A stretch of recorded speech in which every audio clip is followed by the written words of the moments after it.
اصل جنگ کیا ہے؟ بیت المقدس تین مذاہب کی مقدس جگہ، مسلمانوں کا قبلہ اول، عیسائیوں کے لیے یسوع کی جائے ولادت، یہودیوں کے لیے ہیکل سلیمانی۔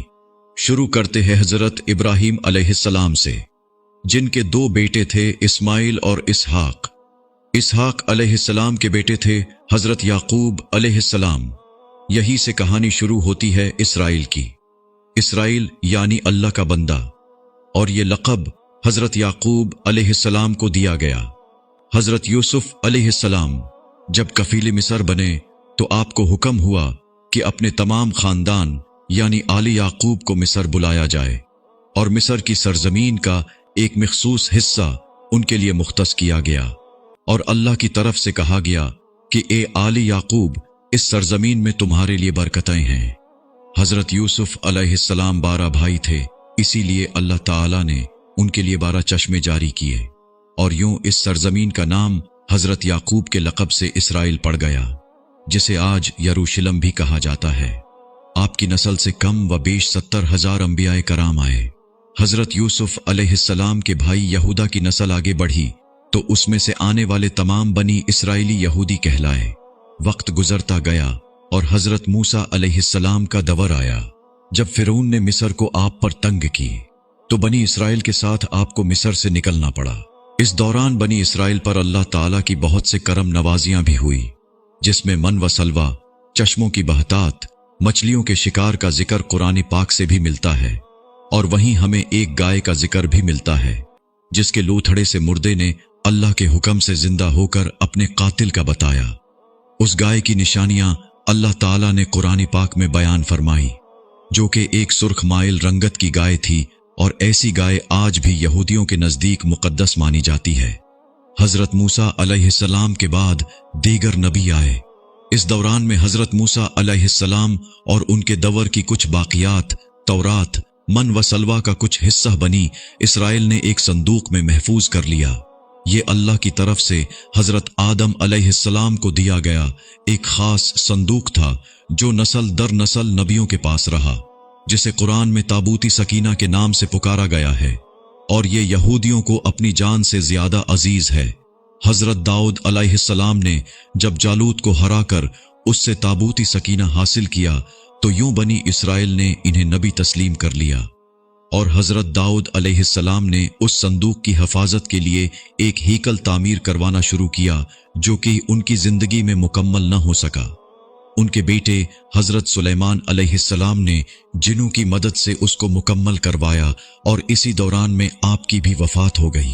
اسی وجہ سے اسے ہیکل سلیمانی کہا جاتا ہے۔ بعد ازاں بابل کے بادشاہ بخت نصر نے اسرائیل پر حملہ کیا اور ہیکل سلیمانی کو بھی گرا دیا، اور تابوت سکینہ بھی اپنے ساتھ لے گیا۔ سیپرس دی گریٹ نے دوبارہ یہ شہر حاصل کیا، یہودیوں کو دوبارہ یہاں آباد کیا، اور تابوت سکینہ کو بھی واپس لایا گیا۔ ہیکل سلیمانی کو ایک دفعہ پھر تعمیر کیا گیا۔ پھر وقت گزرا اور حضرت عیسیٰ علیہ السلام کی آمد ہوئی، جنہیں نعوذ باللہ یہودیوں نے دجال، ناجائز اور کیا کیا لقب دیے۔ یہاں سے یہودیوں میں سے 2 الگ قومیں ہو گئیں، ایک یہودی اور دوسرے عیسائی۔ یہودیوں نے سازش کر کے حضرت عیسیٰ علیہ السلام کو صلیب پر چڑھانا چاہا، اور اللہ تعالیٰ نے انہیں اپنے پاس اٹھا لیا۔ اس کے بعد یہودیوں اور عیسائیوں میں کئی چھوٹی موٹی جنگیں ہوئی۔ پھر عیسائی رومی بادشاہ ٹائٹس نے اس شدت سے یروشلم پر حملہ کیا کہ اس پورے علاقے کی اینٹ سے اینٹ بجا دی، ہیکل سلیمانی کو گرا دیا، جس کی صرف ایک دیوار اس وقت اپنی اصلی حالت میں موجود ہے، جسے دیوار گریہ کہا جاتا ہے، جہاں یہودی جا کر تورات کی تلاوت کرتے ہیں اور گریہ وزاری کرتے ہیں۔ تابوت سکینہ بھی نہ جانے کہاں غائب ہو گیا۔ ٹائٹس کے حملے کے بعد یہودی آخری نبی کے انتظار میں تھے، کیونکہ اللہ پاک کا ان سے وعدہ تھا کہ انہیں پھر عروج بخشا جائے گا۔ اس وعدہ کا ذکر سورۃ بقرہ میں بھی موجود ہے کہ اے بنی اسرائیل، ان نعمتوں کو یاد کرو جو تم پر کی گئیں، اور اپنا وعدہ پورا کرو، ایمان لاؤ، تاکہ ہم بھی اپنا وعدہ پورا کریں۔ قیامت کی نشانیوں میں سے ایک نشانی یہ بھی ہے کہ ہیکل سلیمانی کی 3 دفعہ تعمیر ہوگی، جو کہ 2 دفعہ ہو چکی ہے۔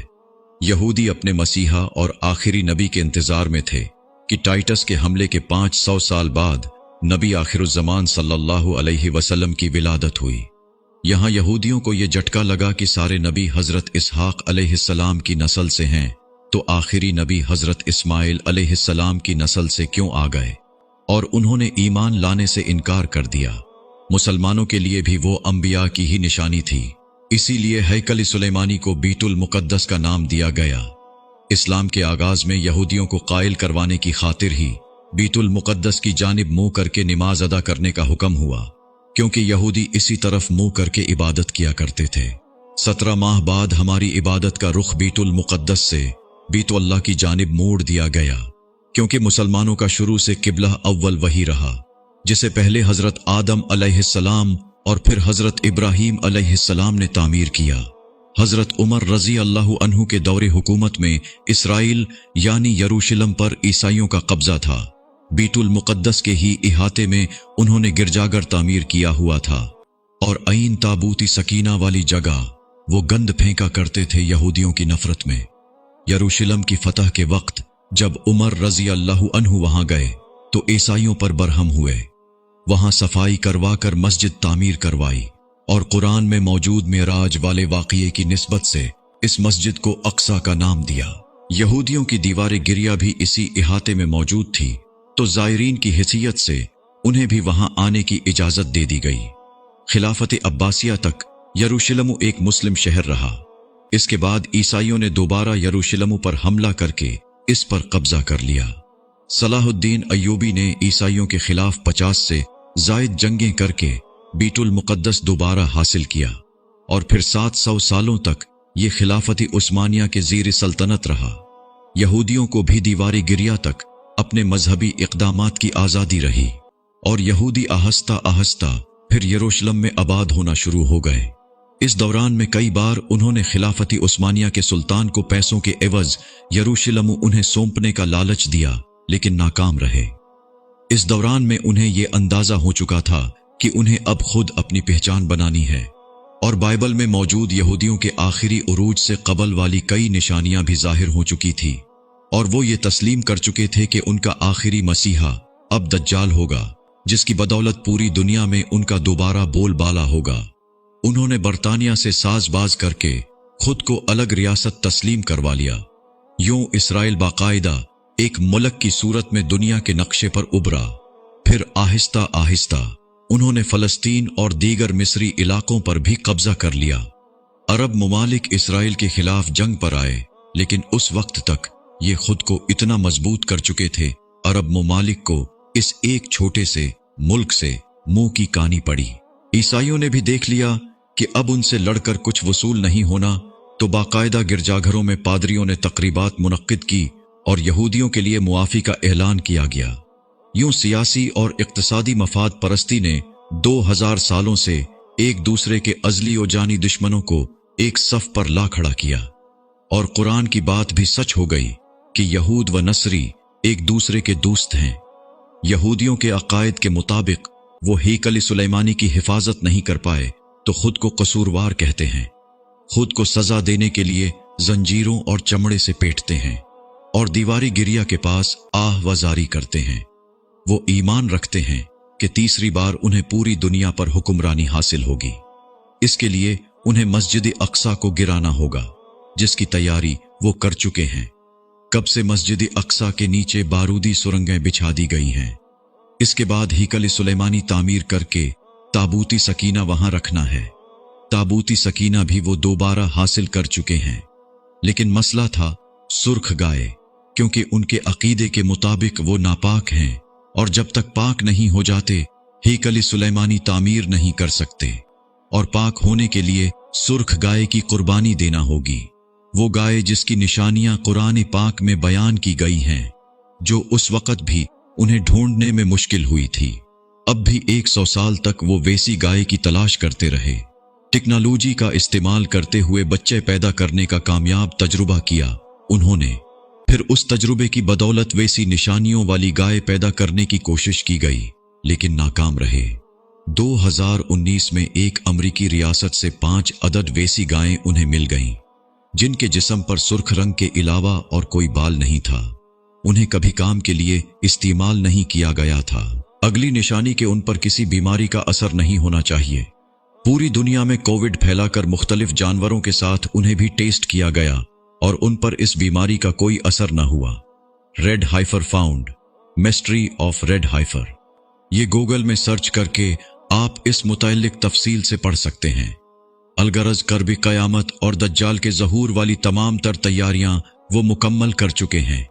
अपनी मर्जी के डॉक्टर, इंजीनियर बच्चे पैदा करना, 9D टेक्नोलॉजी की मदद से एक जगह होते हुए कई जगह मौजूद रहना, अपनी मर्जी के मौसम बनाना, जब चाहो बारिश बरसा देना, चंद दिनों में पूरी दुनिया घूम लेना, ये सब दज्जाली निशानियां हैं जो आज के दौर में कोई मुश्किल काम नहीं है। हमारे इस्लाम में बताई गई कयामत की निशानियों की उन्होंने इतने अच्छे से तैयारी कर ली है कि गरकद के दरख्त लगा दिए जो उन्हें पनाह देंगे। बाबिलद, जिस जगह अहादीस के मुताबिक दज्जाल का हजरत ईसा अलैहिस्सलाम के हाथों कत्ल होने का जिक्र मौजूद है, उस जगह वो दज्जाल के फरार के लिए एयरपोर्ट बना चुके हैं। ये सब तो कर्ब क़यामत की निशानियां हैं और हेकल सुलेमानी ने भी बनकर रहना है। फिर असल जंग किया है, असल जंग अकायद की है। हम अपने अकायद में इस कदर कमजोर हो चुके हैं कि नमाज पढ़ें या ना पढ़ें हमें फर्क नहीं पड़ता। अपने बहन भाइयों का हक खाकर खुशी महसूस करते हैं और फिरकों के खुराफात में उलझे हुए हैं। फलस्तीनियों के लिए सिवाय दुआ और एहतिजाज के हम क्या कर सकते हैं? क्या हम अपने अकायद के इतने मजबूत हैं कि डॉलर के बहकावे में न आएं?